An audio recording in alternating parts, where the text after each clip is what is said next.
Oh Alien my God. I just want to secretion. note, alien secretion and cocktail are two things that should not be in the same sentence.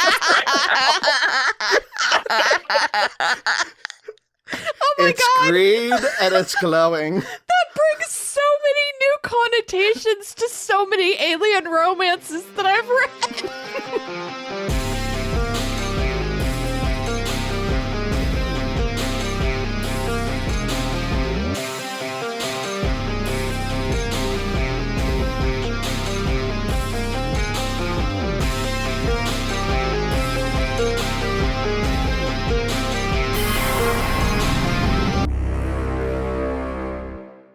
Hello, and welcome to the Skippy Fanny Show's Torture Cinema. Tommyknockers knocking at my door. Tommyknockers! Tommyknockers, Tommyknockers. let him go. I'm Sean, I'm Jen. I'm Daniel.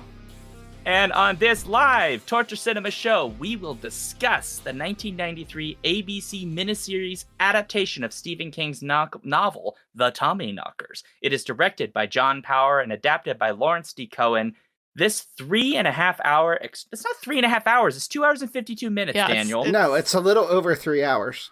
No, it's No, not. it's really not. No, it's not. It's only Maybe like with over 3 hours commercials. if you watched it on television with commercials. We did not. Oh, it How felt dare like 3 you, plus hours. You are incorrect. But this 2 hour and 52 minutes. Maybe that's because you miniseries- made us all rewatch like multiple scenes, Sean. Well, it was 3 hours for you, but that's because you bastard left. Okay, hold on. So we recorded, we did a live watch. We do live watch the Monday before every Torture Cinema episode. This is a good time for an announcement, but this is being recorded live at 6:30 p.m. Central on Alphabet Streams on Twitch, twitch.tv/Alphabet Streams, because we do every Friday at 6:30 p.m. Central. We do a live show. Torture Cinema is the last Friday of every month, and every preceding Monday at 6:30 p.m. Central, we also do the Discord live watch for any of our patron supporters at $3 and up. You can come in, you can watch the movie with us, because after all, you want to be tortured too. It's wonderful. And we watched Tommyknockers this past Monday, and during the session, when I was very, very committed to watching this film with everybody, I needed to go to the restroom. I needed a drink, but I was like, I gotta stay for everybody. I don't want to pause and extend their viewing experience. Are And you didn't telling me? miss even are you 1 telling me- second. Are you telling me Well, no, Daniel no. just left? He just left Daniel, in the middle of not the movie? only- no, here's the crazy thing. Daniel not only left once, he left more than once. I submit probably at least 3 times to go get alcohol, and he didn't tell us so we could pause it. So we watched at least 10 minutes of the movie that Daniel didn't watch. Probably more like 45 It was like minutes. 3 The minutes. horror, the disrespect. Total disrespect for the process, and I will not have it, sir. And so I made them rewatch because I was like, you know what? Both Daniel and Andrea, who is a Patreon supporter, thank you, Andrea, you get 5 million points, were there.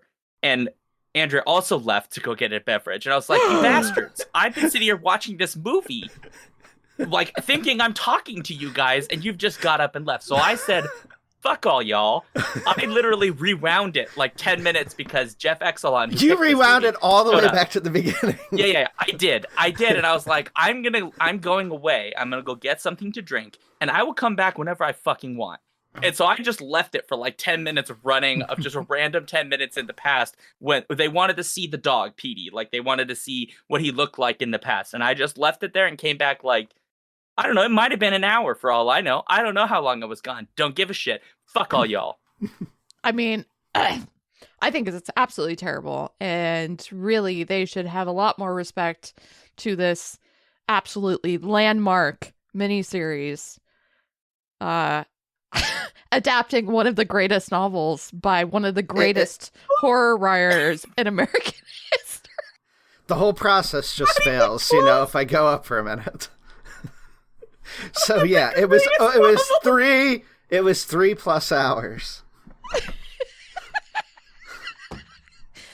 I stayed to watch the entire thing in a small screen in the corner of my phone while I was reading a romance novel.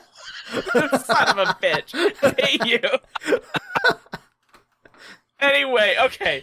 This 2 hour and 52 minute extravaganza Stars Marge Helgenberger, Jimmy Smits, the Great American Treasure, Tracy Lords, John Carradine's brother Robert, who knew he had another. You didn't What? know Okay. about. I can't keep track of the Carradines. I'm so sorry. I'm sorry. He's been in so many things. I'm just very surprised. I'll be honest. Anyway, a bunch of other human folk were also in this. Petey the dog was in this, and there were some aliens, presumably played by somebody. But there you go. I also want to do note that the Shan Monster has given us a follow. Thank you very much. Yay. Dankeschön. Anyway, please someone else continue the script because we haven't even gotten to describing this movie. Yeah, well, you kind of distracted me by all your talk of, the disrespect that people gave to this film. But it was, in fact, chosen by our Patreon supporters based on a poll that Jeff the Gracious forced us to hold on Stephen King adaptations that suck. There's a lot of those, so... Yes. Yeah.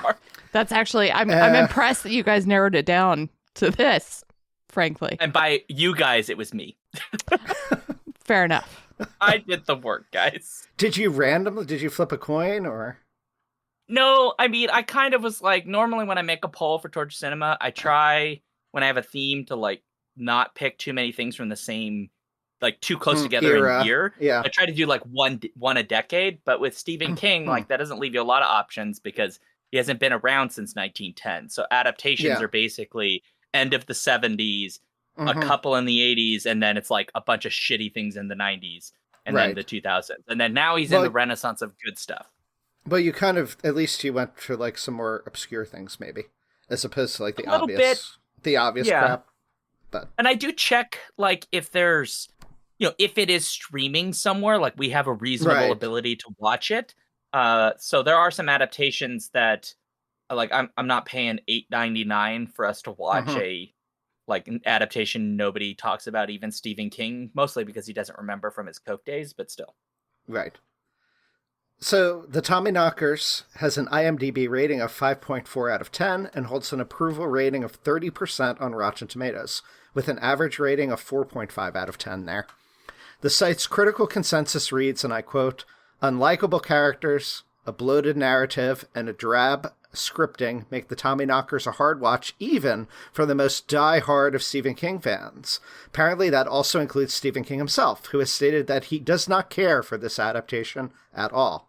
Though, to be fair, King has also described his own novel, The Tommyknockers, as, quote, an awful book. Yeah. That's amazing, because he thought Maximum Overdrive, which is mentioned in our chat right now, was going to be a great film because he directed it. And as I seem to recall, no, it was not. No. There was nothing great about that. And we did cover that. Did we not? We did. Yeah. We have covered that and The Lawnmower Man. Oh, God. Which is barely an adaptation. Yeah, and we have covered The Shining, by the way, but that was not for Torture Cinema. That was for Totally Pretentious. And Stephen King doesn't like The Shining. Which I find interesting. For different reasons. Out of the three films that were bad that you've mentioned, this one is by far the best one. So that's something. Okay, this is how I know Jen is very much trolling. What? Out of Maximum Overdrive and Lawnmower Man and this? You're telling me that Shining, Jen. I said out of the three bad films you mentioned. I did not say include The Shining in that. Out of the three bad films. This is not the better one. No. Maximum Overdrive? You're going with Maximum Overdrive. Here's why, and I will submit this. I will submit this in writing in triplicate, signed and notarized. Maximum Overdrive is 1 hour and 38 minutes. I rest my case. But it doesn't have Jimmy Smits. But it doesn't that have is Jimmy true, Smits. but even it does have Emilio Estevez, though. Yeah, he's not. No, he's not a national treasure. Not a national treasure. His father is the national treasure. But he is not. Okay. Are you really asking me if Emilio? He's one of the Sheens. I mean, Emilio Estevez is a Sheen. Mm-hmm. Yes. And you're not Just letting calling you know, calm Martin down. Sheen a national fucking treasure? Nah, not really. Jimmy Smits is better. Okay. Let's be real. Which one I would mean, you rather he's hang out only with? the president Martin of the Sheen? United States who knighted Jimmy Smits. There's I'm no sure. knighting in America, you lying sack of shit. What are you talking about? And I'm sure he did it, at least at some point in the West Wing. I'm sure that happened. Totally Dame Jimmy Smiths. did. Dame Jimmy Look, just continue the script, okay? We have to get through this, Jen. All right.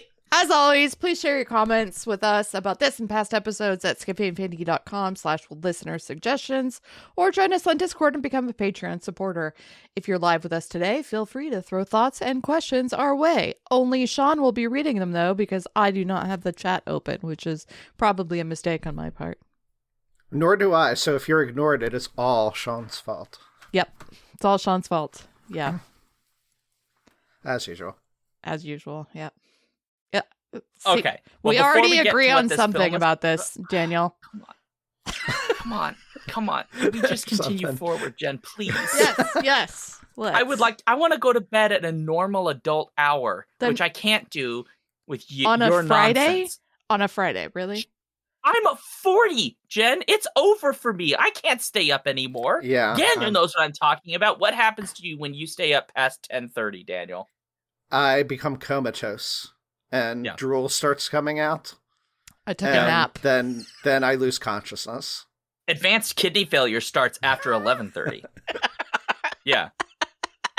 That This is My might what be. skin happens when you starts that become might becoming have wrinkled. something to I turn do- orange. That might have something to do with the copious amounts of alcohol you drank during torture cinema in order to survive the That is films not that we true. watch. But that does bring me to what is the next part of our script. So Yes. we're going to talk about what we're drinking before we get to what this movie is about. As always, I want to remind folks, sometimes members of this show do imbibe alcoholic beverages. While we do have fun and we joke about alcohol and all those kinds of things, as always, please drink responsibly. Do not drink and drive. If you do have too much, put your keys away. Maybe sit, drink some water, nibble on some crackers or some saltines or something, and just take a chill. Do not drive. Don't do anything irresponsible. Don't overconsume. Don't become addicted. Take care of yourselves. All that good stuff. We drink, but we don't actually drink that much alcohol on this show. We just drink enough that we have a good time. And it is not required, as always, that anybody on this show has to drink alcohol, which sometimes members of this show don't because we are aging very rapidly.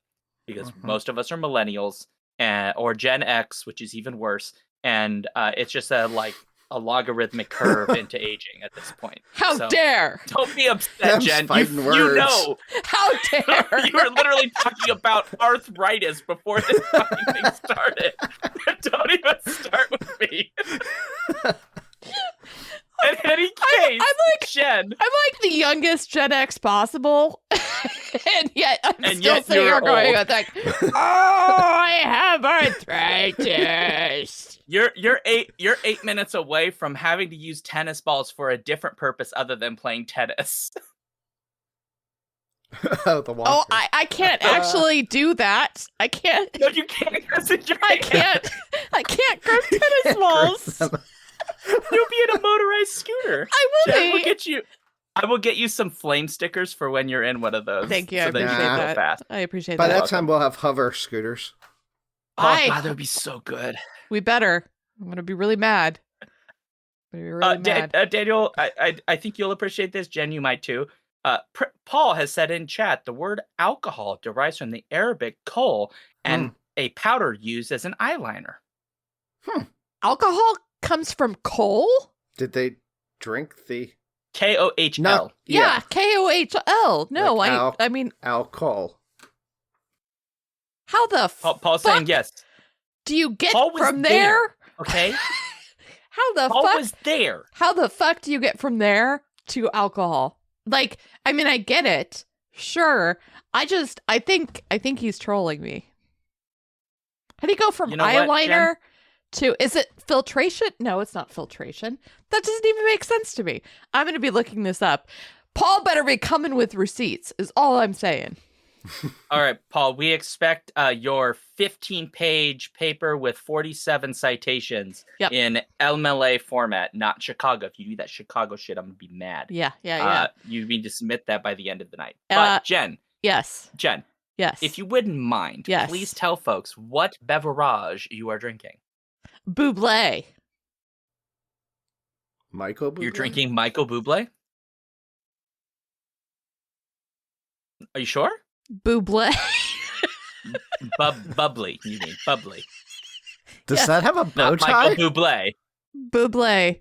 Yes, it has a Does bow tie because It it's has a bow- fancy. Wow, It's fancy like Michael Bublé. Yeah, it I has a can't very believe I different never connotation, noticed that Jen. it has a bow tie. That's hilarious. This is the wankiest Oh, shit ridiculous. ever. I can't believe I drink this. It's so pretentious. It's not, though. It's just bubbly. Like, they It's sell just it in gas bubbly stations. water. It's just What the fuck? carbonated.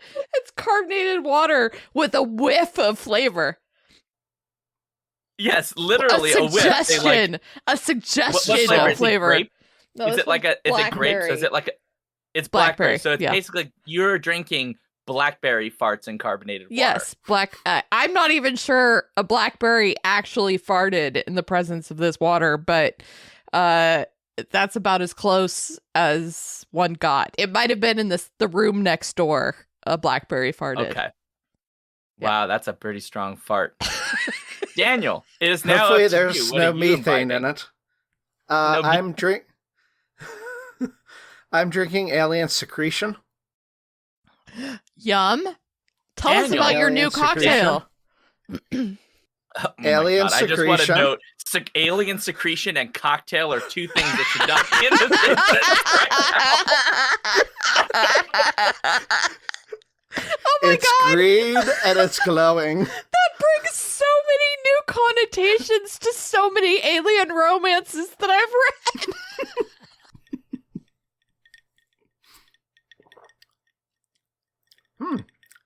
Jen's just Tasty. thinking about every sentence that's like, she was enamored by his alien secretions. Like, No, never.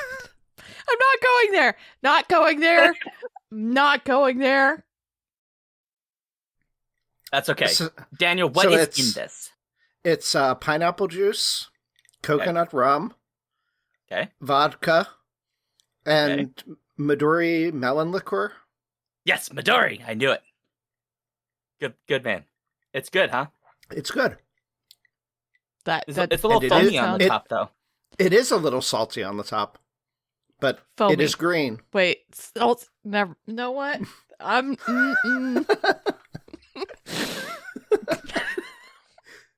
Surprisingly salty. If I can put that on TikTok, it's so dirty. I'm gonna get banned. I'm clipping it anyway, and I don't give a shit. And that, ladies and gentlemen, is Alien Essence cocktail. Secretion. Alien Oh, secretion. alien secretion It's- cocktail. Cocktail. Yeah. And Cocktail. I think it's the Cock. Japanese melon that gives a little saltiness. Mm. Mm, mm, mm, mm. Mhm. Yes, that is sometimes where the salty flavor comes from. Yes, Yes. it is an alien secretion from the melon, as it were. It is green. We're children. and, We're and such Sean, children.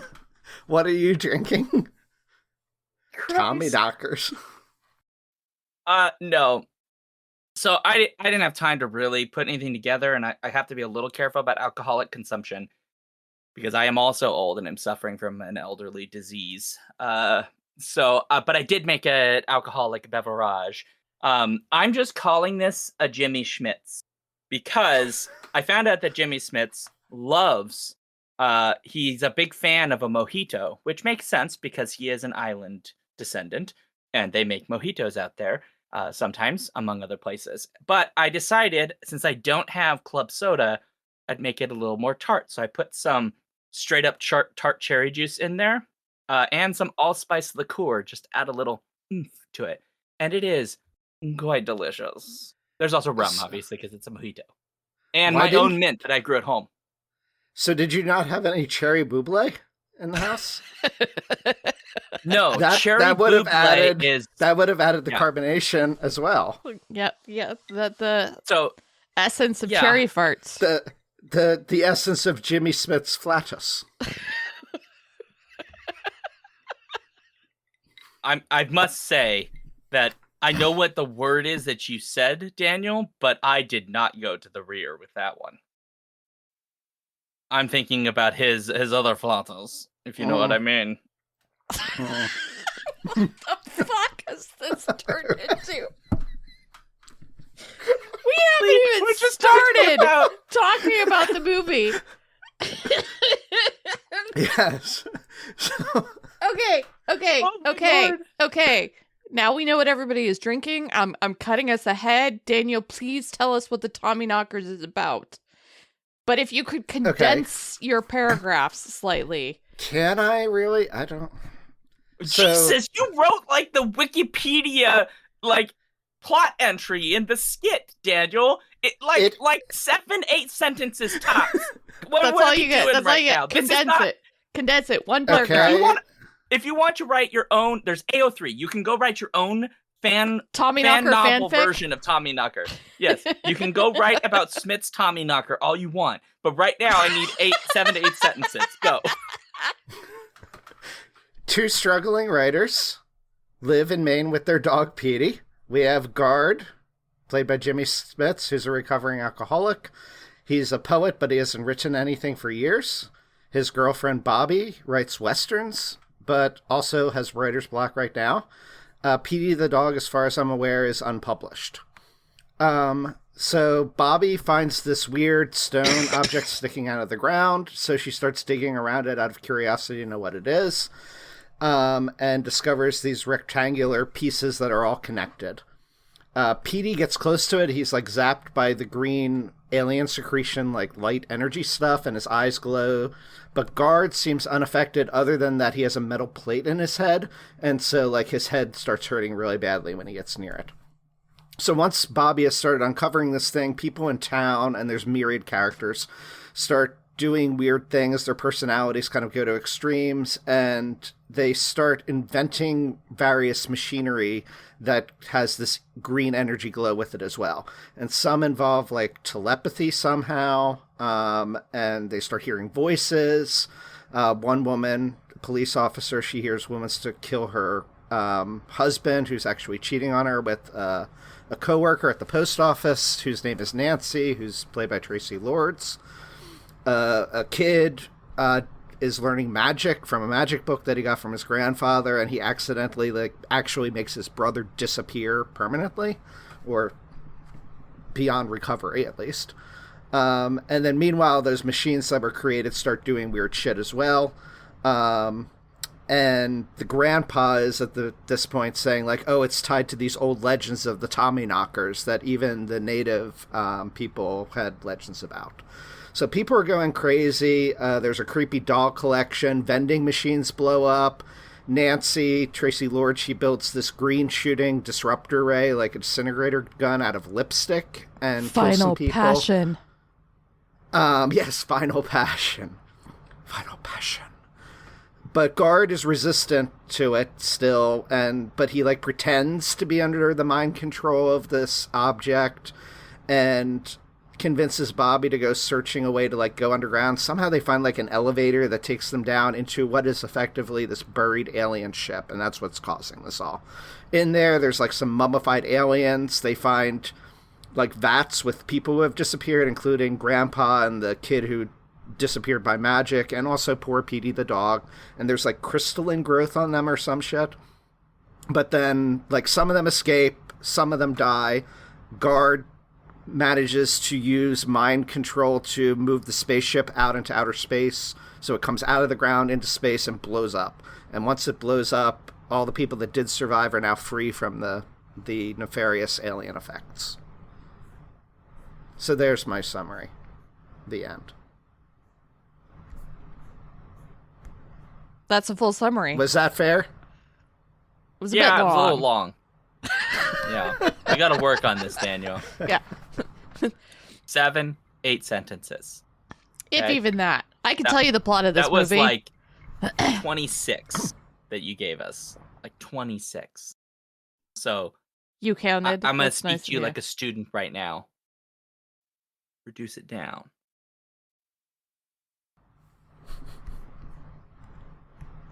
I don't think he appreciates your criticism. I'm being mean, Daniel. I'm sorry. That's okay. It was a very Please good don't summary. report me What to was my that? dean. Should we get to our likes and our dislikes now? Mm-hmm. No, I feel like we could talk for another half hour about anything other than this movie. And Yeah, it would be honestly, pretty it'd easy, fine. and that would be enough. I mean, so in my opinion, we get rid of our likes and dislikes that are going to take all of like 5 minutes, and then we just chat about whatever the fuck we want to do. Because Well, there's hold really on. just not much I to say feel about like- this movie. You can summarize it all in final thoughts. Yeah, exactly. That's we could give our I- final grades and final thoughts, and then be done with this film. No. I have a lot of likes and dislikes. Of course you do. Are they like complex though? Oh yeah. So I can give you mine right now. My most complex like. Okay, give us your most complex yeah. like. This is really like I really need And to if you understand. It's probably gonna take if you steal Marg Helgenberger from me, I'm gonna be pissed off. me- No. So Okay. a lot of people don't know this, but this film is actually partly responsible for the fact that Lord of the Rings was eventually filmed in New Zealand by a fledgling director by the name of Peter Jackson. Because if you did not know, this film was filmed in New Zealand, which is my like, that everybody on this set got a free vacation to New Zealand, even though they were in a movie that was not very good. And wait. Are you serious? It was filmed in New Zealand. Okay, that's And thus amazing anybody- because I've been trying to figure out why the fuck Craig Parker was in this movie. Because it Who was is Craig filmed Parker? in New Zealand. So They Craig needed to Parker film- played what character in Lord of the Rings? I can't remember which one in Lord of the Rings. Okay. Craig So Craig Parker it was Haldir? yes. Who the Okay. hell is Haldir? Haldir the elf. Yeah. He's one of the not I can't remember which movie. Oh, it was he's in the there. one that dies at Helm's Deep. Yes, thank you. He like shows up Oh, with a okay. bunch of elves, and they're like, "Ah," and then he goes, "Ah," Okay, so like- Craig And he Parker also provided the voices of Gothmog and his Skullhelm Lieutenant in The Return of the King. So he was in Legend of the Seeker, and he's brilliant. He was also in was it Rome or the other one, Spartacus? Spartacus. Yeah, Yeah, he okay. was Legatus. Excellent. Legatus. Excellent actor, but in this, and I didn't even recognize him until I went through like the actual cast, and I was sitting here going, "What the fuck? Craig Parker was in that? Where the fuck was Craig Parker? He's the student bartender." Glaber.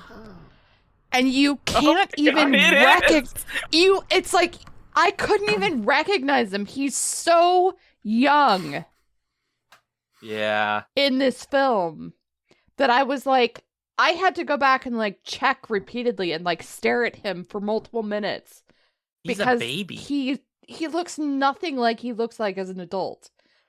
Like his Yeah. face has That's changed interesting. so much. Because he It was like, weird. did a good job acting, like still being like enamored Yeah. with Jimmy Smiths, even after Jimmy Smiths went like all asshole Yeah, no, and it- drunken. Yeah. He was like, still, this is the greatest guy I want to be like. And you believed it. you believed him. Like, yeah, I like Yeah. this guy. He's a good That's a guy. good point. He's a good All right. guy. But he was 23 years old, and I was no, it made no sense to me.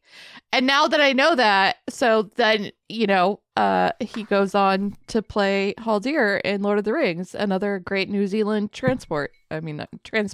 Well, I mean, I do Whatever. want to just know that you totally entirely hijacked my like, so I appreciate that, Jen. So What, you were gonna say that you liked that Craig Parker was in this movie? no. I happen to have an essay written about. Yeah, we this don't film's actually give a eventual shit. influence on Lord of the Rings. Wow. So I did all this research for no reason. Yeah, you did to all this prove research for That if literally not for no the reason. failure of this miniseries, I'm pretty wouldn't sure have that Lord of the this Rings. did not establish the entirety of the New Zealand film industry. Okay, it did, and I will prove to you right now. A lot of Wasn't people have not Heavenly made this connection. Creatures really what did it? Yeah, I'm No, like, no. Heavenly Creatures is important, but Heavenly Creatures comes after. wasn't this, it because things like, Heavenly- I don't know, Like Xena? a year. It came out a year later. Yeah. This Xena film and needed to Hercules exist prior. and Legend Hold of on. the Seeker. Let me fucking do it. Come on. God dang it. I had this fucking bit I had planned, and you're just destroying my bit. You I'm bastard. sorry. I'm sorry. Please do go on. Damn it. So this film was filmed in New Zealand because they had a budgetary limit. And so they had to find where to film it because the US was too expensive. So they went to film in New Zealand because they needed to find a place that looked vaguely New England.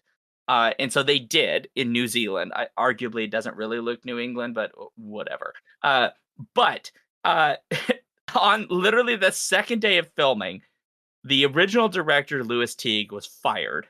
And then they had seas and seas of problems because on the one hand, they had to bring in all this stuff from the US that it turns out is kind of difficult, like flammable materials and all kinds of stuff that had to be imported because the industry in New Zealand didn't exist for this yet. That took up a whole bunch of their budget. And then they had problems because most of their crew were from New Zealand. But because the New Zealand film industry hadn't yet been developed yet, they had all these problems where they had basically inexperienced crew as part of their 200-member crew to make this film. And so they're doing all of this work. They're basically training all these people that would go on to help build up the New Zealand film industry. And then the next year, you get a little-known director at the time, Peter Jackson, makes Heavenly Creatures, which naturally helps build up, again, the New Zealand film industry. And then several years later, he gets the permission to begin filming Lord of the Rings, The Fellowship of the Ring, and all of the rest of them, essentially all at once, which I believe filming starts in 1999, which is just a few more years later. And so thus, this film had a very significant, albeit not by anyone's intention, impact on the New Zealand film industry. And so I thank you to Jimmy Smits for accepting a free vacation at a point in your career when you could have done something better with your life. And I do think, a house. Yeah, I do thank Stephen King as well, who probably agreed to allow this terrible book to be filmed because he was on cocaine. And I also thank John Power for directing this film because as a result, we now have Lord of the Rings, one of the greatest film franchise in the history of mankind. I rest my They case. should have had you at the Academy Award for Return of the King. You could have given this acceptance speech and thanked the Tommyknockers for making it all possible. I feel like now you know. I still feel like you're trolling me because the New Zealand Film Commission you can't tell. was established in 1978, which I feel like was a little bit before that. And name one movie before Heavenly Creatures from New Zealand that you know. One movie. I rest my case. I rest my case. I rest my case. I'm sorry. Have you not seen any of other Peter Jackson's other films that preceded Heavenly Creatures? Name one movie that you're not looking at IMDb right now, you bastard. I forget the name of his film. Meet the Feebles. Oh, Brain Dead. Dead no, Alive. Bad Taste. Bad Brain Taste. Dead. Oh, Brain Dead. Bad the film you Taste, didn't yeah. remember till Bad you looked Taste, on yeah. IMDb right now. I don't know the names of his damn movies. I just know that they're hilarious because they're some of the best horror ever made.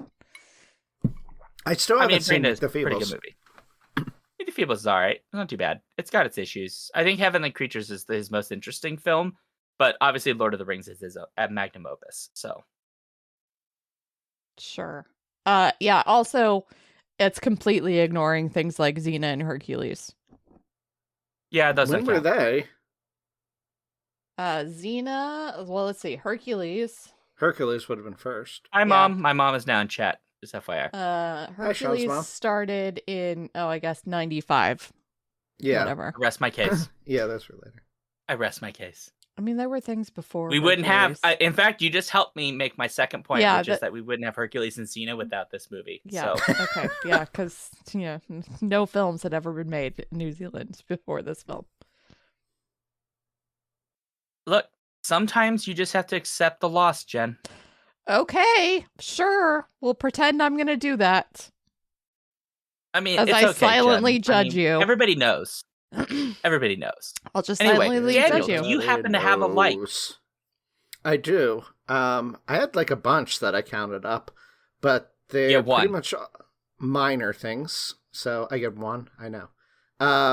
There's a comment about the brother. If he could just if the other brother would just come back, he would give him like his G.I. Joe collection. And I love that reference. And I really found it interesting that the G.I. Joes he mentions are like, God, now I'm Snake Eyes, who like everybody knows. But then he mentions Crystal Ball.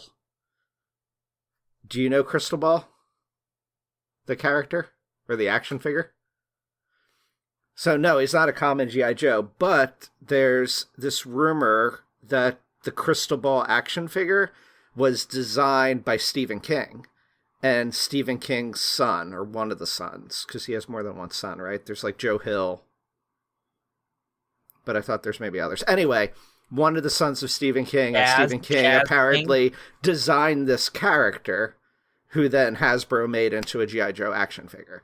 So he's a pretty forgettable character. I don't think he ever appeared in the cartoon, at least not the original cartoon series. And the fact that they threw out that mention in a Stephen King adaptation, I thought was a little clever. So I enjoyed that reference. There's my like. That's your like? Mm-hmm. That's a good like. So he does have another son named Owen. Owen, that's it. Owen King. I think it was Owen that, if I remember correctly, but it's been a while since I looked it up. Owen is also a novelist. Good to know. You're welcome. His latest book is The Curator, that was out in March 2023. That's exciting. Yes, it was Owen. That's a very random fact that you're aware of, Daniel. Yes. Do you collect G.I. Joes? As it's told, Crystal Ball was pitched to Hasbro by Stephen because his young son Owen was such a huge fan of the line. Huh. He apparently pitched the character's origin and even wrote his file card. Do you collect G.I. Joes? Daniel, is that why you know this? No, I mean, I had them when I was a kid. Right now, I only have one, Dr. Mindbender, and he's currently in a bag in pieces because his rubber band broke. That's so sad. So I need to get Dr. Mindbender a new rubber band to put him back together again. That is also like the. But he was the mad scientist, like geneticist. So what? Oh, of course he is. That was the nerdiest. Is he the reason you became a bacteria scientist? Is that it? Oh no. just a coincidence. It's just a coincidence. I'm sorry, Sean. I'm sorry, not Sean. trying to make an emperor. I'm not trying to clone like all of history's greatest people into like something to take over the world. No, but okay, so not yet. So anyway, was like, hold on. Well, now I'm trying to think. What would have made Daniel become a bacteria scientist? What film, Jen, do you think would have done it? Well, when did you go to graduate school? What year? 2001. 2001. Okay, so that's definitely. Oh, hold on. 9/11 was like a month into my grad school. I mean, if anything, it would have been that. I know what you're thinking of, Jen, and that's exactly what I'm thinking of too. And I'm trying to remember what that film is called. Outbreak. It's for Outbreak. Not Outbreak. No. Oh my God, it's not Outbreak. No, I've never seen Outbreak actually. But we need a like from Jen, or was your like Craig? Was Craig? That your, Craig like... Parker was in this? No, I will say that I did really love this cast because it's such a weird assortment of actors, all of whom are really good separately from this movie. Like specifically Mark Helgenberger, like I have to say she carried this movie. Like single-handedly carried the film. Jimmy Smits is great. Jimmy Smits. No. It really wasn't Jimmy Smits. Like as much as I love Jimmy Smits, Marg Helgenberger sold what was happening more than any other actor in the movie, more than any other aspect of this movie. She sold it. And Tracy Lords? I'm pretty sure it wasn't Tracy Lords that sold this movie. Tracy Lords is the like Nancy. No, I mean she was fine, but it's Tracy Lords. She's only so good. She just kind of played Tracy Lords. She just kind of played Tracy Lords, which is who she plays, which is fine. But like, Marg Helgenberger was so much better than the script and the rest of the film that it was almost painful to be like, Marg, why are you in this movie? But at the same time, I question her career on so many levels because obviously she was brilliant in CSI. But I'm like, why isn't Marg Helgenberger, especially after watching this, it reminded me, why isn't she a better known actress overall? Also, I'm delighted by the fact that her mother was in this movie and played the old lady with the shop, I'm pretty sure. That was fun. But yeah, I vaguely remember an old lady. The old lady who has the shop and she invents the silver polisher. Yeah. And then she pretends to be the sheriff. Oh, right. Yeah, that's... Yeah. That was fun. I'm pretty sure that's Marg's mom. But that's what I'm going to go with. I'm going to go with the cast, but specifically Marg Helgenberger, for sure. I do have to ask Daniel a question, though, before you move on. PD, though, too. PD was good. PD was fantastic, yeah. PD was fun. But Daniel, I am correct that the Andromeda Strain was the film that really did it. No, right? I've never seen the Andromeda Strain. What the fuck, Daniel? I honestly am now starting to question your scientific journey of how you got. Yeah, and I'm sorry, Sean. The fact that Andromeda Strain wasn't your first thought, I'm kind of like, okay. I'm boggled. Well, I'm gonna be honest. Outbreak's a better movie, but still, obviously, but. Not a better book? No. Okay. But I don't... Who knows? It's hard to say because they're from different sort of generations and levels of knowledge. I'd say Outbreak is probably the 90s, but it's probably more scientifically... earlier then. No. Yeah, but the Andromeda film was early too. Yeah, Andromeda was pretty early. Andromeda's the 70s. Right. I would say Outbreak. But Outbreak was written, I thought, in the 70s too. Yeah, but the film is completely feels different. more modern. It is. Yeah. Was it written that early? Outbreak? Maybe it was I don't later. remember what it's. Yeah, something like that. Who knows? It does. I thought it was Point written is later. now. So. Oh yeah, it was 1987. Yeah, that's what I thought. So I do have a. That's not that late. Oh, that was for some reason I thought that was by Crichton, not Robin Cook. Okay, never mind. No, the Outbreak's Robin Cook, and then the Andromeda Strain is Crichton. What the hell did Crichton write that I'm thinking of then? Andromeda Strain. They also adapted later into a movie though, other than Jurassic Park. That was similar to Outbreak. I thought there is I don't know. film, and I can't remember right now. now. I'm thinking of Congo. I'm thinking of Congo. Congo, yeah. Congo with the gorillas. Yeah. That's what I was thinking. Real quick, in chat, while we move on to our dislikes, I would like your headcanons for which film was instrumental in turning Daniel into a bacterial scientist. I don't know if that's your official title, Daniel, but that's my best way of describing what you do. Daniel has neither seen Andromeda Strain or Outbreak. I'm starting to question whether a film had anything to do with Daniel. It's probably Saturn 9. Becoming a bacteriologist. Yeah. I don't know. Maybe it was Clueless. Maybe he saw Clueless and was like, bacteria. That's where I need to go.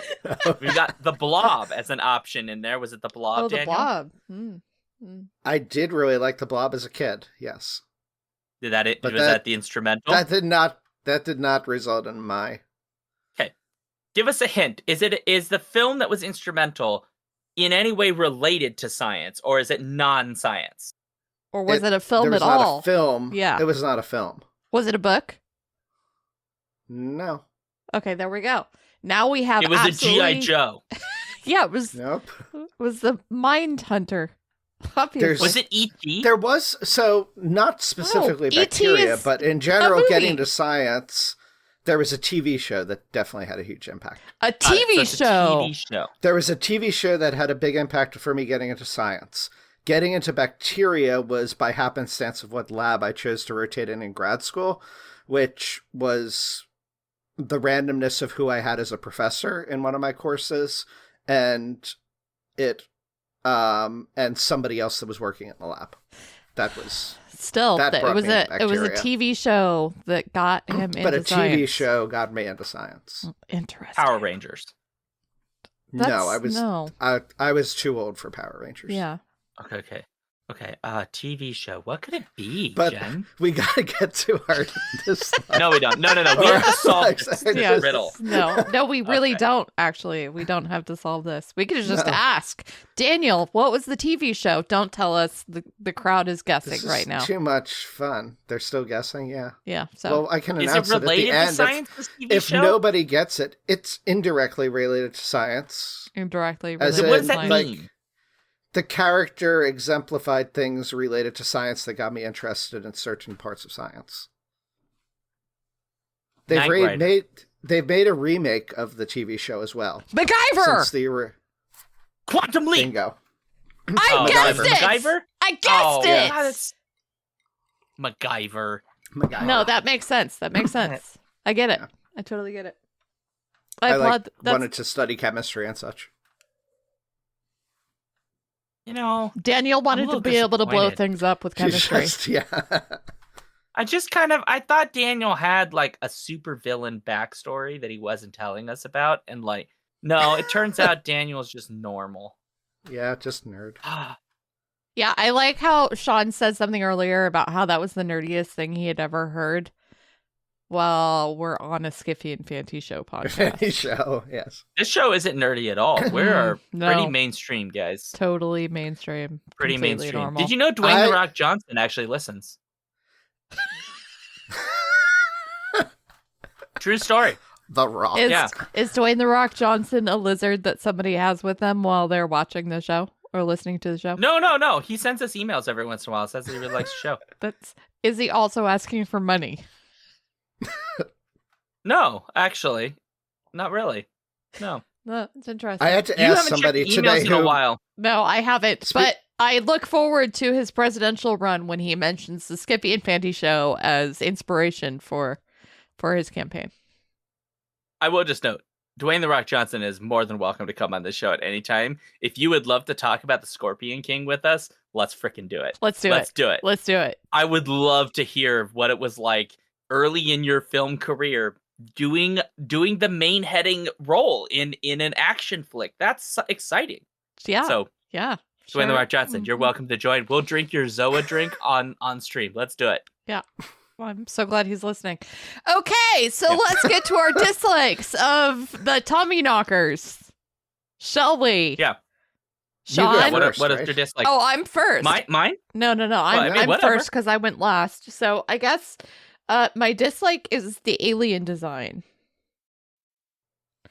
Because at first I was like, oh, that's kind of cool because they actually have cool like legs that actually reminded me. And I have a feeling were kind of part of the inspiration for at least one of the species in the Mass Effect series. However, they otherwise made no sense when you consider the fact that they are a population of aliens that use entirely telepathy to communicate, and apparently telepathy to like infect people and make them do things for them. Because they were to me, they were far too physical and imposing and strong, even though like the body was like weightless and like, but like theoretically they had like big bladed weapons. They were clearly kind of warlike. You know, there were all of these things that just didn't really track with how that they were interacting with their environment. Also, the ship design made zero sense whatsoever, but you know, we'll not go there. And it was kind of Wow. disappointing considering the fact that this is one part of the adaptation that I really kind of was like, I wish they had gotten a little bit more inspiration from the book, I should say. Because in the book, there is a reason that they use there is a reason that they use telepathy. Excuse me, I can't speak all of a sudden. And there is a reason that they're affecting people in the way that they are, right? Like there's a whole concept of they have no morals, essentially, is what I read about. I haven't read Tommyknockers, but that idea is kind of intriguing. And I wish we'd seen more of it. But like my specific dislike is the design of the alien life form itself. It just did not track with everything else that was happening in terms of how they interacted with the world. It was just kind of like strange and didn't really match with how I would have designed an alien species that relied on telepathy to interact with their environment, I guess. I mean, they did change significant parts from what I understand. Well, obviously book, from the adaptation. Yeah, I just like, yeah. In the end, like, I was really hoping to like the design of the aliens, and it's just kind of like, they were more like aliens, the aliens from Alien, than they were a species that theoretically is exceedingly intelligent, which is not to say that the aliens in Alien are not also exceedingly intelligent, but they clearly are like heavily scientific. Predators. And these guys are not predators. They're not, and yet they were basically shaped like predators. Uh-huh. Yeah. That seemed weird to me, like, ultimately. Well, I'm curious because now I'm trying to look now about like what we know from the book, but like to be fair, nobody gives a shit about this book. So, Yeah. He was. It wasn't well regarded. No. In the first place. But it is based on folklore because the knocker, knacker or Tommyknockers is a mythological from Cornish and Devon folklore. That's like a gnome thing that lives down there. I'm sure it's in my book of small and little creatures that I have that are from that area. Yeah, but it's so loosely based on that. It's like, so loosely, like the name comes from the there. name comes from that. The fact that there's something living in the woods essentially comes from that. And there's local legends. And local legends, yeah. But other than that, like the book itself doesn't seem to have anything to do with the actual Cornish Tommyknockers. No, it really doesn't. But there are. It's very confusing. I actually kind of want to read the Tommyknockers because from the Wikipedia, it does look like there's some really interesting concepts that Stephen King was working with if he was in any way, shape, or form sober while writing the book, which he wasn't. Probably not. At all. Yeah, and it really doesn't. Slightly. This book, unlike some of the other ones he's written, really doesn't have much in the way of connection to the like King verse. Because like a whole bunch of King's novels are like interconnected, even if like the novel itself is not really part of that larger mythology, but there are references in a bunch of his books to some of the larger conflicts that are explored more explicitly in like the Dark Tower series. So, like, it, for example, is directly related to the Dark Tower series because, is it Maratan, who's the turtle god, is one of the main protagonists. Yeah, the stand. The only thing that is connected, as far as I can tell, I don't know if it's actually in the book, but it is in the film, is the setting, which is Haven, which is the setting of a number of his stories. Right. Yeah, it's unclear if it has any. I don't think it has any obvious connection, or if it does, it's one of those things where it's kind of irrelevant. I'm actually curious, and I'd have to go back, how much of an influence this had on the Haven television series, which draws from a lot of different Stephen King novels, including having aliens and all sorts of other. It's basically like. Haven, this TV series is basically the Stephen King multiverse occurring in one small town. So it was a good series. In any case, I thought it was. Fun fact: they're trying to do a new adaptation of this. Why though? Well, Stephen King his adaptations of his work are having a renaissance at the moment. Because so. it doesn't necessarily start with the It films, but it kind of breaks open the door. Right. And there have been a number of film adaptations. Yeah, Gerald's Game. The one that's the date. I can't remember the date off the top of my head. There are a bunch of miniseries. Kennedy's Assassination. Not all of them have landed. Like the new version of The Stand is. I actually don't remember if I finished it because. 11/22/63.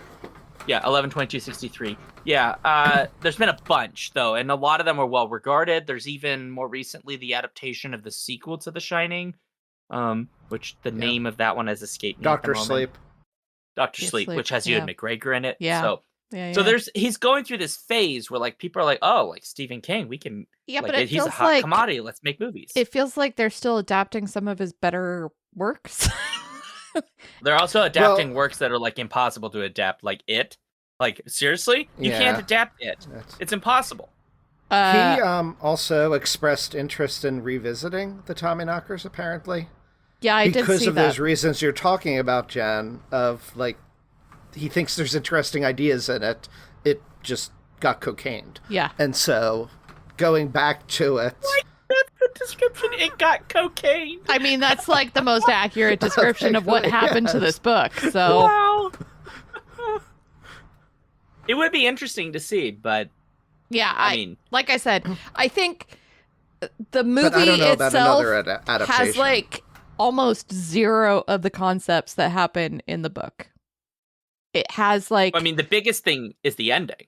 That the ending. Well, the ending is completely different. Yeah, it's kind of a stark difference because in the book, everybody dies.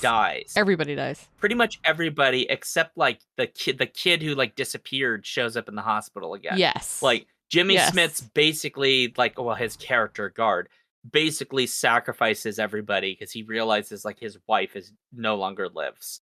Like she's not really human. I mean, anymore. She's been, none like, of them are. Over. None of them are, and so they all die. Nobody in town is. Right, they're all basically dead. In this, they make the decision where a few people die, but mostly everybody just kind of like wakes up from a bad dream, including the guy from Revenge of the Nerds, who is weirdly more weirdly rapey in this one than in Revenge of the Nerds, which is kind of gross, but there is that. Are you talking about Robert Carradine? Is that him? Is that the guy? Yeah. Revenge of the Nerds guy? Oh, well, he's terrible in this. I don't know what the hell he was doing. Yeah, he was. Yeah, he's bad. I'm just telling you. Anyway, I mean, point is... I mean, there were a lot of people that were really bad, but like the actors that are actually good actors also were pretty good in this. I was so excited to see Joanna Cassidy. I can't even tell you, because she's lovely and delightful, although her dolls are not. Oh my god! But her romance with was Duggan was adorable. Yes. Oh my god, it's so cute. The second that came out, Daniel was there.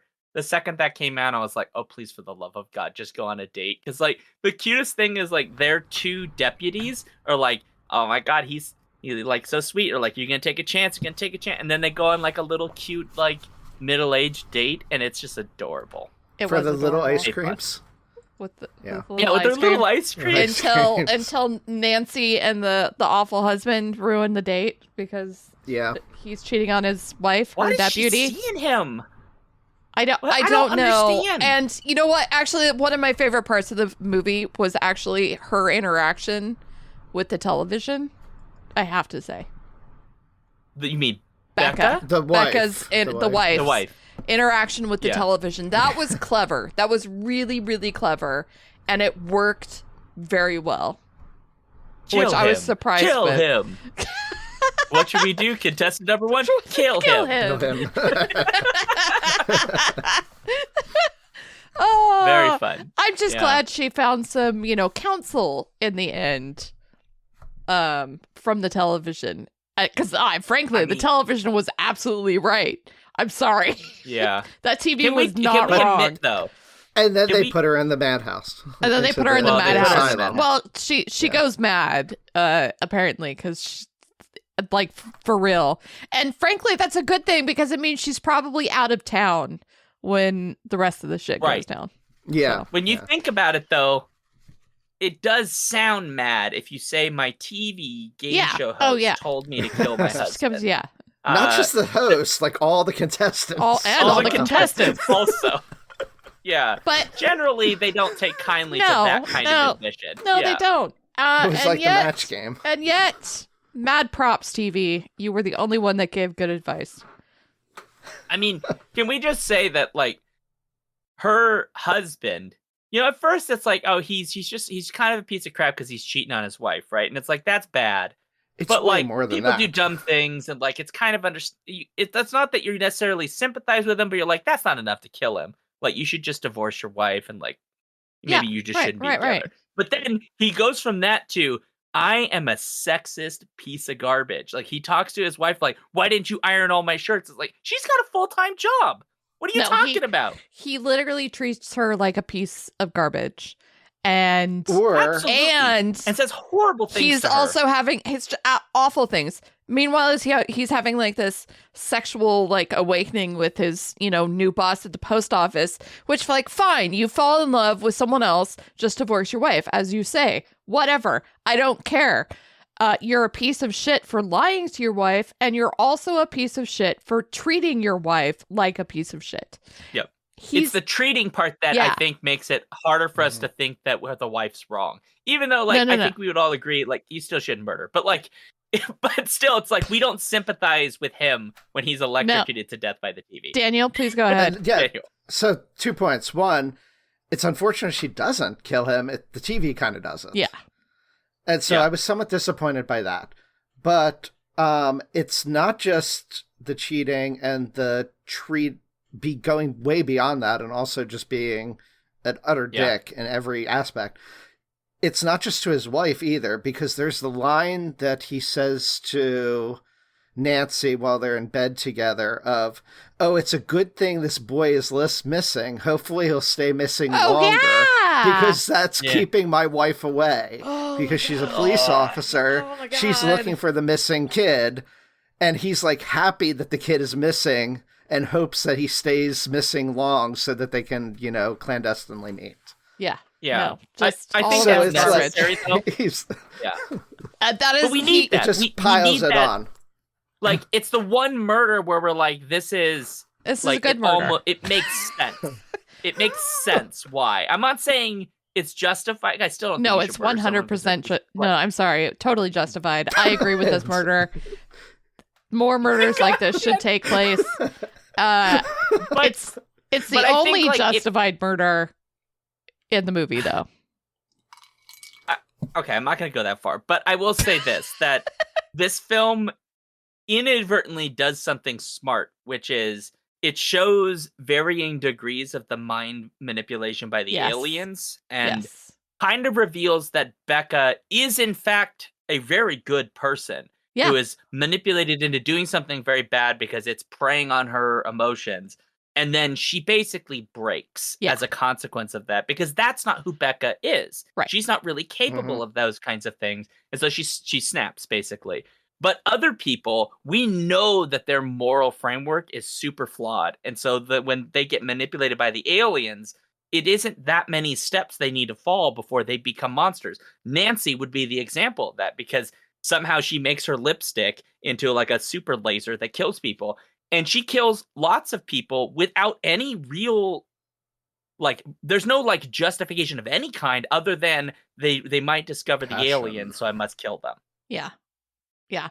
So, which is, like, unfortunate, because it's, like, it's the sad reality of the Tracy Lord's career, that she was always sexualized for every part that she's, like, basically ever given, and this was early on in her film career, like, actual film career. And she's a very one-note character, frankly. But it is nice having, like, sort of that contrast between she's pegged as the immoral character, as, as much as it sucks that, like, hot woman immoral is bad. That's bad. Don't do that in your films. Not hot woman is moral. That's bad. Don't do that contrast in normal things. don't do that. However, it did work, as you say, in this film because of how, sorry about that, because of how it's the reactions of those two people to what the aliens are doing to them. And I think that's the one place that you see some of the concepts that might have been in the book come through. But it's not explored any further than that, so it doesn't really matter. Whose dislike are we on, by the way? We have just like God only wandered. knows. Oh, What's happening? Daniel's. It's Daniel. Daniel, what's your It's dislike, mine. please? My dislike is, well, the casual misogyny even beyond that character that we talked about. But I guess my dislike is also just, it's a dislike of Stephen King's work in general, often. His characters. He loves depicting loathsome people. Characters that are not just flawed or have issues, but you see them become like the worst aspects of humanity at points. And so even a character like Jimmy Smith's Garth, whatever his name is in this. Guard. He's trying to get over being an alcoholic, but then he fails and he becomes like an utter terrible person. And so Stephen King's work often shows even the heroes are anti-heroes very often. And I don't necessarily love that about Stephen King. And I think a lot of his books often fail in terms of being good adaptations because I think it works better. His explorations into the psyche of humans works way better on page than it does on a movie. Because it's easier to read about people that are shit than it is to see people acting like shit to each other. And there's a harshness to the characters that I don't think translates well to film. Unless you do it like Stanley Kubrick did it. Is the one kind of like how he moved that. He did it in a more artful way, I think, for film. That he divorced it enough from the written version for the film. So I don't know as it's universal per se, because I'm sure that there are characters that aren't necessarily like that. But by and large, Stephen King's characters tend to be pretty contemptible. And even if they have moments of goodness, they have moments where like the worst parts of human nature come out, even in the good people, in quotes. I'm not a Stephen King expert. This is where we need David. Because like David's probably read everything that Stephen King's released and like written novel length analysis of his. I'm teasing David. He probably hasn't done this, but it kind of occurs to me that at times King does this, but the problem I think we're struggling with is really that with King, his novels have narrative structures that don't translate to film. So like The Shining would be a really good example of this because The Shining's a tragedy. We know right from the start things are going to go wrong, but it's not because Jack Torrance is a bad person. It's that Jack Torrance has made mistakes and he's trying to be the man that his wife wants him to be, that he needs to be for his son. He's trying to deal with his alcoholism. He's trying to be the good man. He's trying all of that. And we know that those cracks are there, and that's what's going to be exploited by the supernatural. And that's the tragedy, is watching him fall apart and be taken apart from the inside by the hotel, basically, and its ghosts.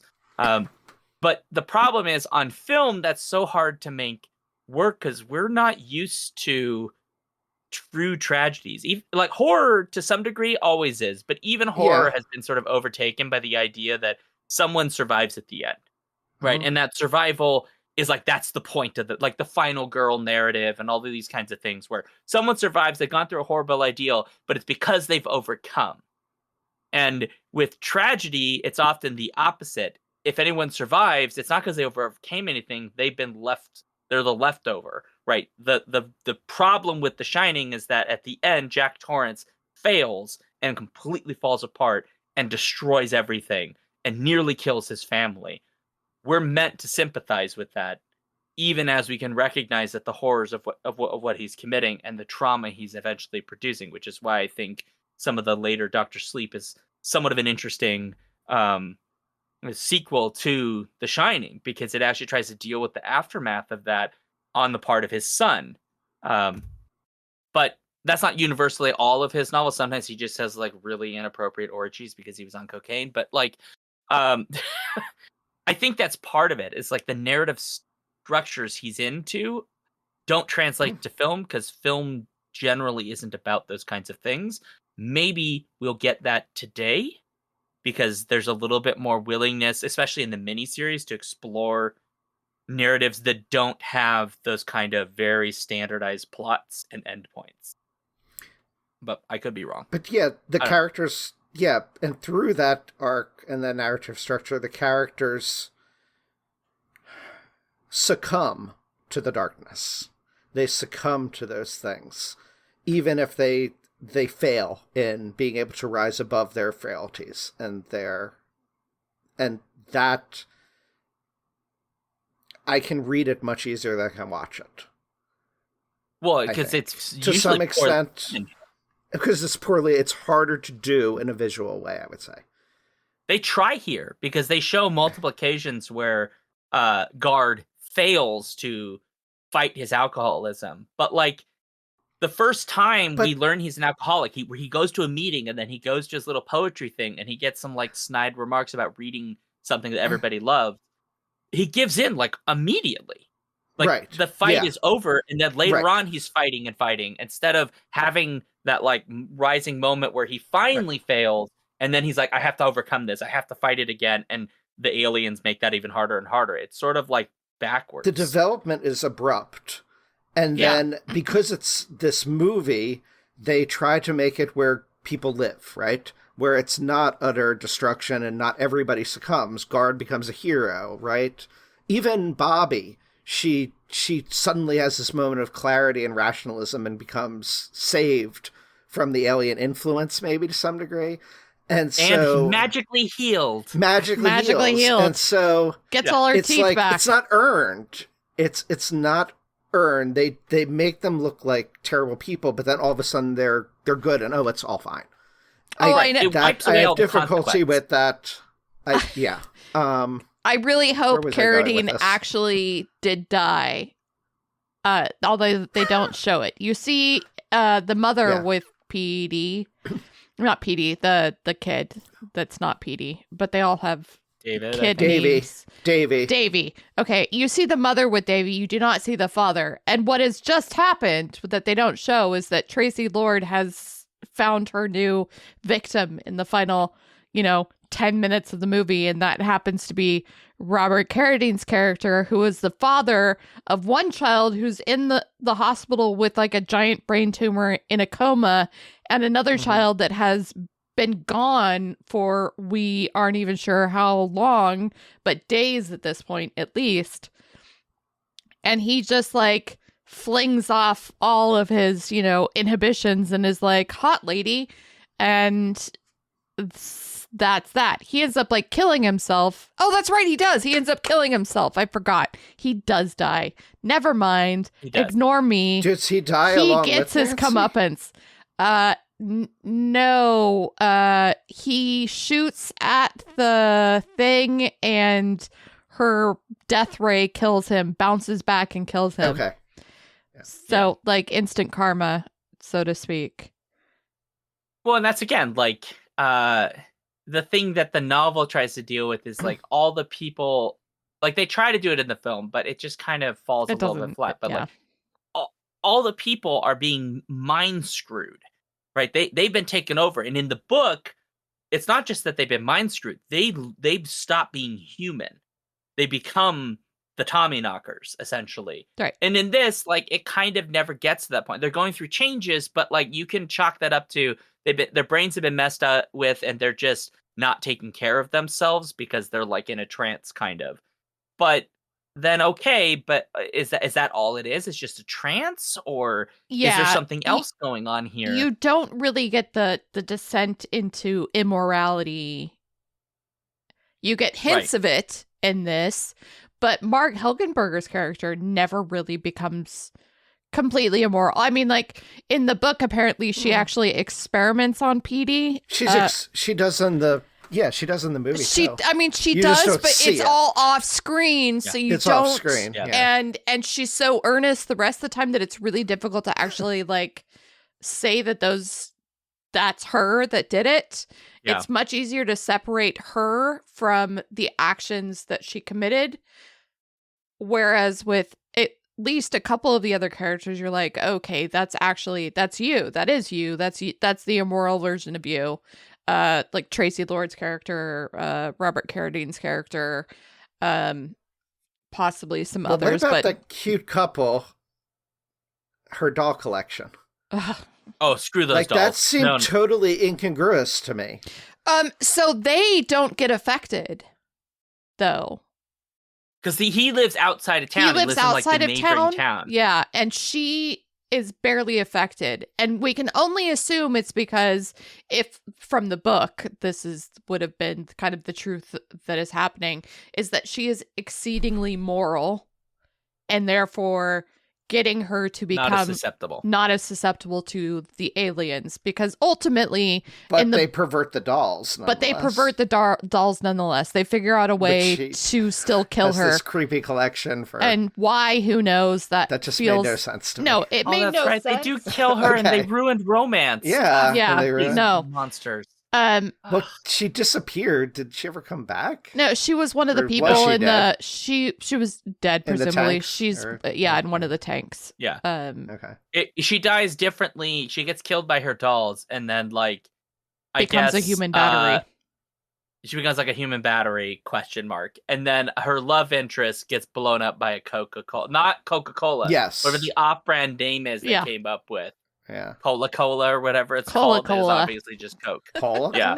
And his hand gets trapped mystically inside of the apparatus. No, it's not mystically.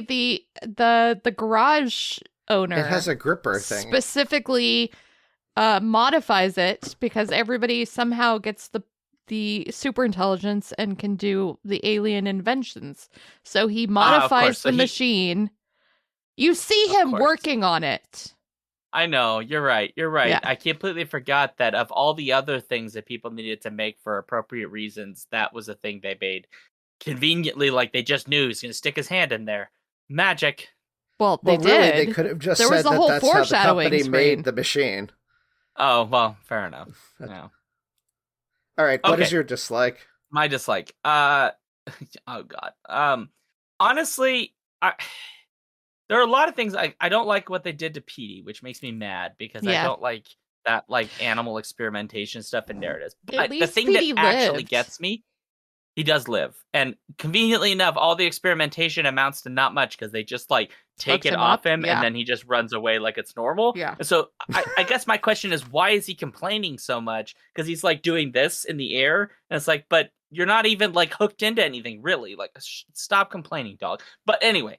The thing I'm actually mad about is a thing that really drives me nuts, which is anytime somebody tries to represent what the world of the arts is like, or professorships or any of those things, anything humanities oriented, they come up with this circuit.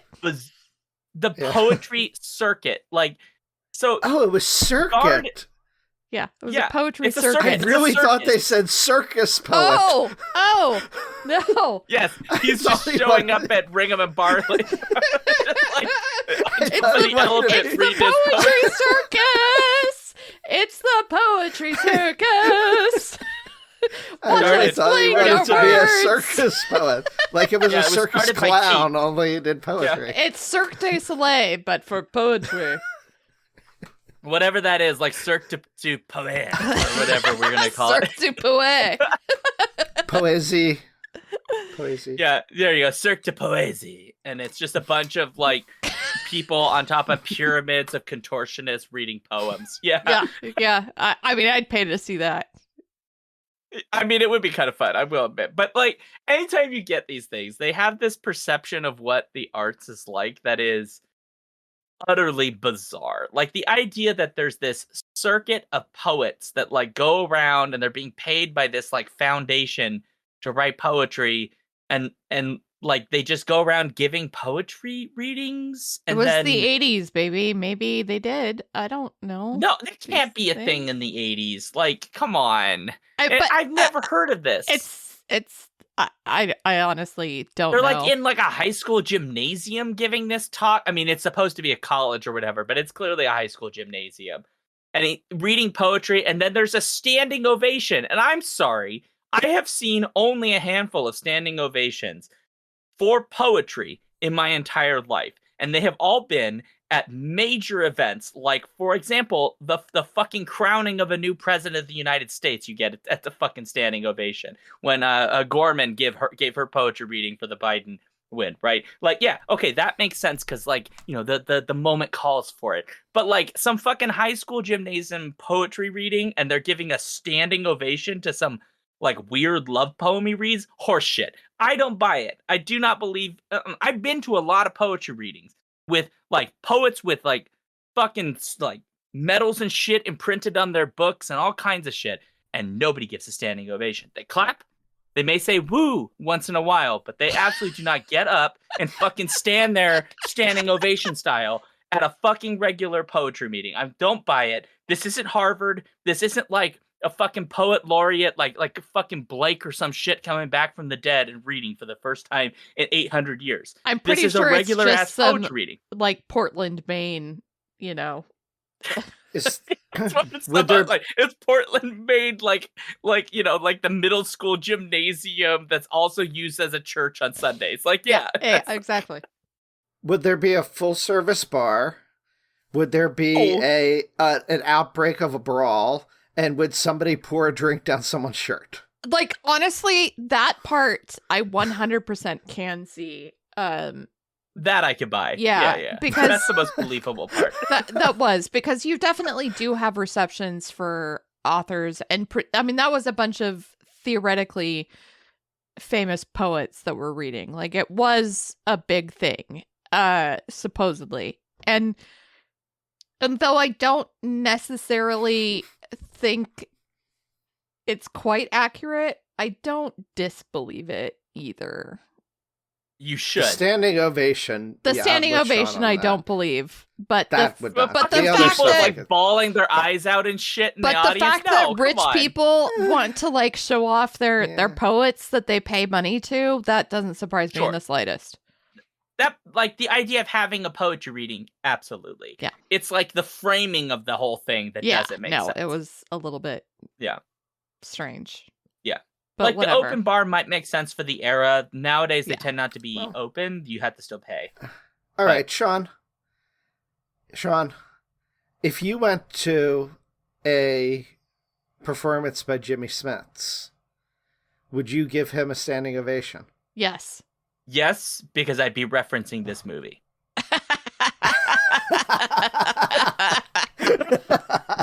No, I'd wear a Tommyknockers shirt, and when I stand up, I would put my hands high so he could see the Tommyknockers, and my hands would have those fucking rave bracelets in bright green. Jimmy Smits is a brilliant dramatic actor, so yes, there's a very good chance I would probably be giving him a standing ovation. Not for his poetry necessarily, but I don't know if he writes poetry, so I don't know either. Does he? Does he? I Well, hold on. I- Does Jimmy I don't- Smits have a poetry? You know what? I don't actually care. Can we please get to final thoughts? No. and grades? I want to know. Yeah, of course you Does He do. The does Rock? not have. He Does does The not Rock have do a any. poetry? Does The Rock I will check. Jimmy Smits is not known for his writing acumen. The Rock has an other work section. He has written or ghostwritten, written and co-written, which just means someone else wrote it. An autobiography. but no poetry. And It's very disappointing. as far as I can tell, no poetry, but he does have a brand of tequila. Which is much better. So none of that. Yeah. So there you go. Sorry. No poetry from Dwayne "The Rock" Johnson, which probably just says at the end of every poem, "Can you smell what the Rock is cooking?" That's probably He what could it come says. on the show and debut a poem. Look, Dwayne, if Dwayne "The Rock" Johnson wants to come on the show and read from his poetry that he's been writing, you are more than welcome to do so. We will be respectful because you're Dwayne The Rock Johnson and you can like pop all of our heads off with like one of your like knuckles. So, but please, yeah, if Dwayne The Rock Johnson would like to come read his poetry, you're more than welcome to. Well, I'm glad. Kids Are Asleep has just showed up in chat. It says, "Why do I never wander in when Sean is saying something normal?" Sean never says anything normal. That is not me. But sorry, Valerie. I don't know what to tell you. No, Valerie, that's definitely you're on the wrong show. You missed like a 25-minute conversation about alien secretions and various. I mean, if she wanted something normal, she should have shown up 10 minutes ago when you guys were talking about the morality of characters in Stephen King. Which was a very normal conversation. I think it was giving this movie way too much fucking credit, but I get it. I am still surprised at how salty this drink is. It is called an alien secretion.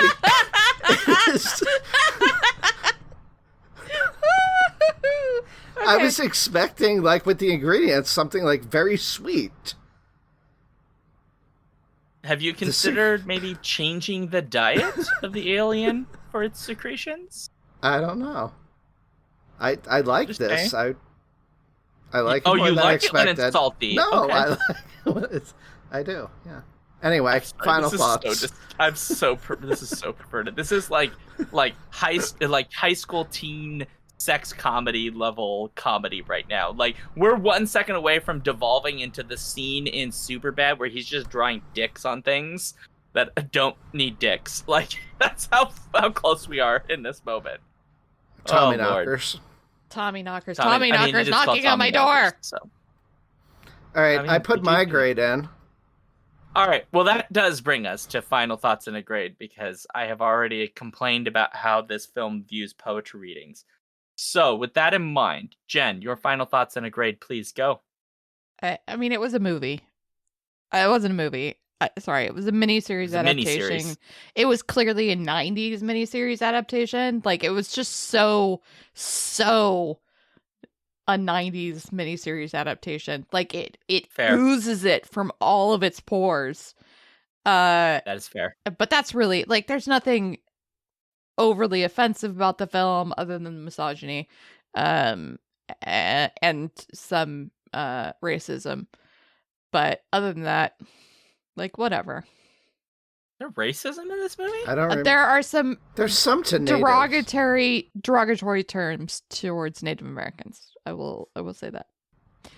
Oh, okay. All right, fair enough. But that's it. And it's like sparing in that. It's like minor. It's like a handful of moments. Yeah, they and mentioned it's that just they very did. 90s in that regard. It's very like yeah. even the misogyny is just like super 90s. So yeah, I'm gonna give it a D, but I think the 30% rating on Rotten Tomatoes is like perfectly accurate. That would be what we call an F-, Jen. Okay, well, but not in my grading. An F- on Got it. So you IMDb believe is in like a grade inflation 10%. and the- Yeah. Great inflation absolutely. and the decline of the American public. Got it. Okay. Exactly. Yeah. All right, E.B. Hirsch. That is a deep reference. Someone's going to get it. Daniel, final thoughts and grade, go. It's bloated. It was boring. It is very, very 90s, but in contrast, I will say, I haven't watched it for a while, but I think The Stand is much better in terms of miniseries. Oh, yeah. Like, all the side stories and everything are at least interesting. There was nothing interesting outside of the main plot, and even the main plot wasn't that interesting. So D. Fair point. Yeah, so I guess my thoughts would be, this is just not very good. There's a bunch of like 90s adaptations of Stephen King, and even when they're not good, they're at least a little interesting. Like It, for example, is adapted, and it's got like Tim Curry as Pennywise, and it's got a lot of very interesting choices. Is it a great miniseries? No, but I would rather watch that again over this, and I think a large part of the reason is there's just not a lot going on. It is very long, and frankly kind of boring. Yeah.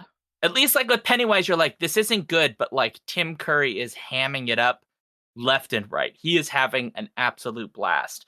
In this, it's like, is Jimmy Smits enjoying his time here? Or is he just hoping this scene will be over so he can go enjoy his vacation in New Zealand? Is that what really was going on? And for that reason, I would be a little bit more cruel here, because I feel like other things that I would list as like a D, I might watch again because they're kind of fun in that bad fun way. But this one, I never want to watch Tommyknockers again. I don't think there's really any reason to. For that reason, I'd give it an F. But it's okay. Everyone has allowed their own view. That's just my point. No, I mean, I think that's completely fair.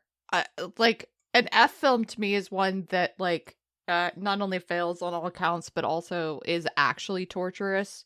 This one wasn't completely torturous, but that could have been because I was reading an alien romance novel simultaneously. That's because you're doing something else, unlike others who committed to watching finishing this film. I mean, I saw everything. It's just that it was really Did you? easy. Yeah, I saw everything. No, you didn't. I think you got more of the things that I missed, and I Yeah. was sitting here watching the screen. I mean, Yeah. maybe I was paying too much attention to the chat. Look, or getting my I just drink. want to be... of the three of us, I'm the only one that actually watched this start to finish in its entirety, paying attention to this really? thing. You were the one that literally just like a minute ago didn't realize that the garage attendant modified the Coca-Cola machine in order to turn it into an explosive that also trapped the sheriff. I did. That was me. I noticed that while not even watching the movie. You did not. That's how bad this movie is. That's how bad though. this movie is. You could sit here watching it and miss things because you just Your space eyes out. glaze over. Yeah. Yeah. I actually cared about the sheriff dying, so that was why I was watching that part. Mm-hmm. I Yeah. was really mad because they were such a Yeah. cute couple. I Which mean, like, doll they was the had a most whole evil doll? story. They had a The whole Hitler doll. story. No, they did. They did, Hitler and it was doll. ruined. But Jen, I'm gonna do the thing that everyone in fandom does to a woman, which is I'm gonna ask you a random question to prove your knowledge. Oh, please, do go ahead. Which doll was the most evil? Which doll was the most evil? The one that scared the describe child. It because The one that scared the child. Yeah, Which you was like a pass, little you get your- scarecrow doll that had stitched together mouth and it opened yeah. while scaring the child. Okay. Yes, I will accept I this, watched and the I will give you- movie.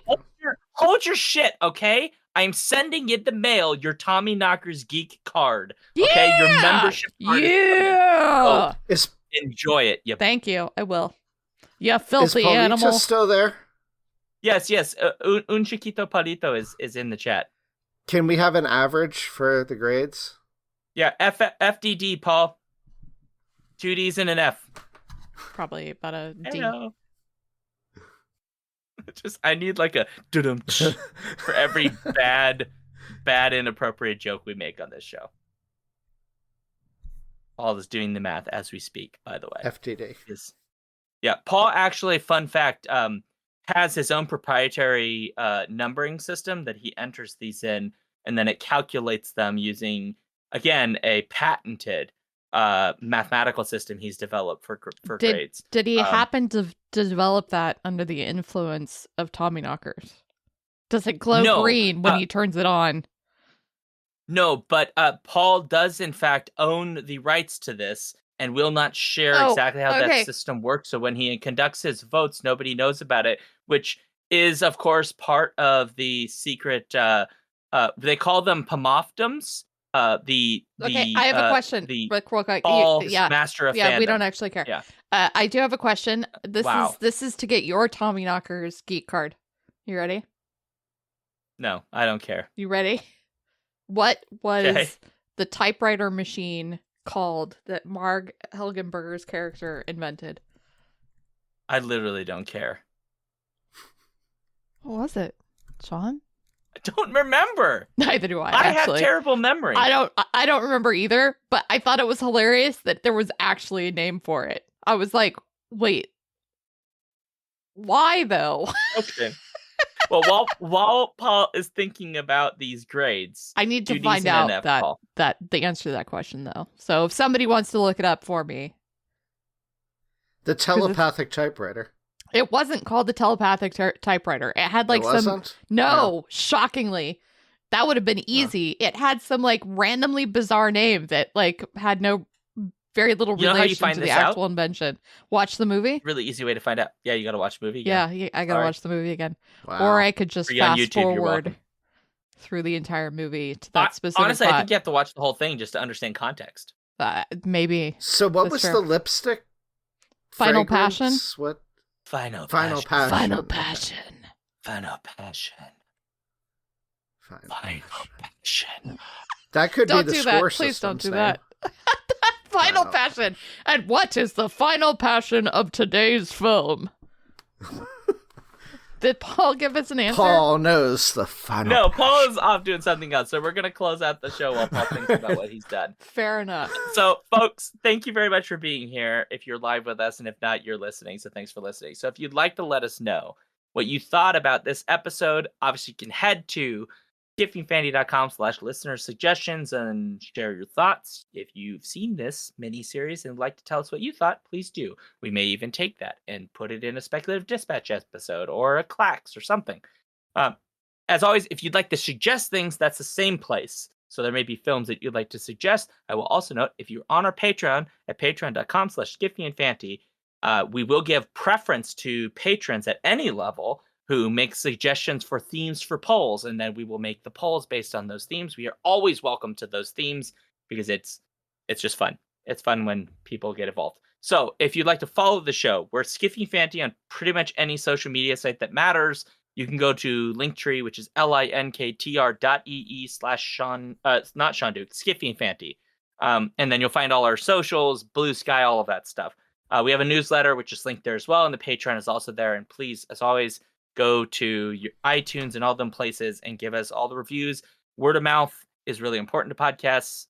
So please tell people about the show if you'd enjoyed this. Tell people that you enjoyed it. Go put it on your socials because, I mean, like, honestly, I have no hopes that I'm going to be able to do this for a living, but like, it'd be nice if, I don't know, it could buy me a car one day. That'd be great. I need a new car because I own a stealable Kia. A stealable car. Yeah. Yeah. Yeah. Yep. Yep. Anyway, but anyway, support the show. Yeah. You can find me at Loop-de-Loo, basically wherever media is social. Definitely not Twitter, though. You should instead punch Nazis. And that's about it. Okay. Oh, and I have a website, You have a loopdeloo.com. So, there's a thing. I'm really not active on anything except here on Alphabet Streams occasionally.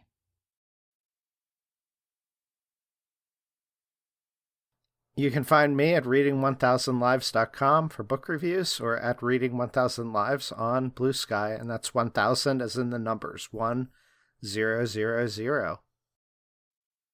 And me, easy enough to find. Alphabet Streams is where I'm on Twitch, which is where the Skiffy Fanty Show runs. And then I'm here for other things at Tuesdays and Thursdays at 7 p.m. Central.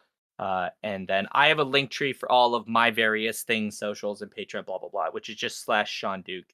And that's easy enough to find. So I have to make it awkward now. Oh, let me. Do you want to make it awkward? I think I Is it can going to make be it. about alien secretions? It is 100% going to be about alien secretions. Oh, yeah. Cover me in it, Jen. Cover you in it. Yeah. I want to be covered in alien secretions. With my cocktail.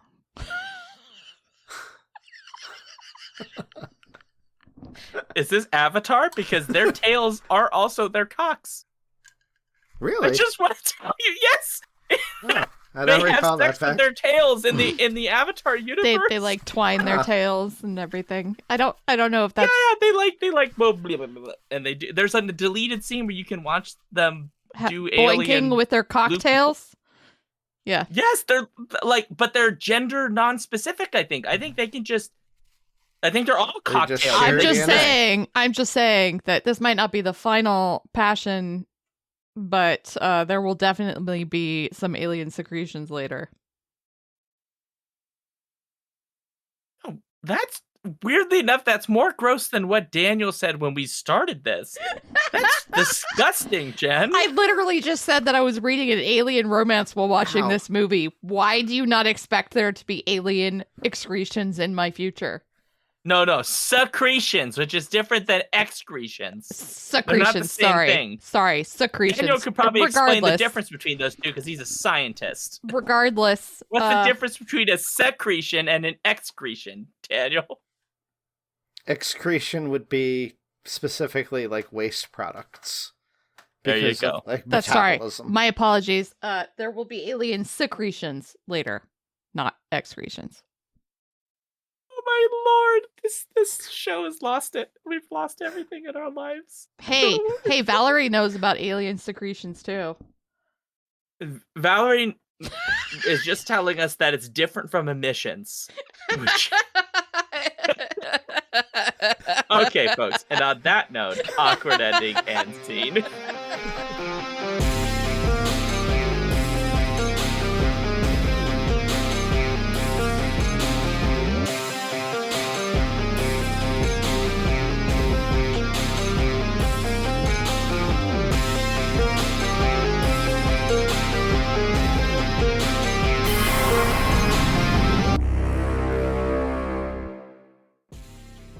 If you want to support this show, you can go to patreon.com/skiffyandfanty or skiffyandfanty.com, our website, where you can get access to all of our fancy things. Our music comes from Holy Mole. You can support him and his work at patreon.com/holymole. Thank you for listening.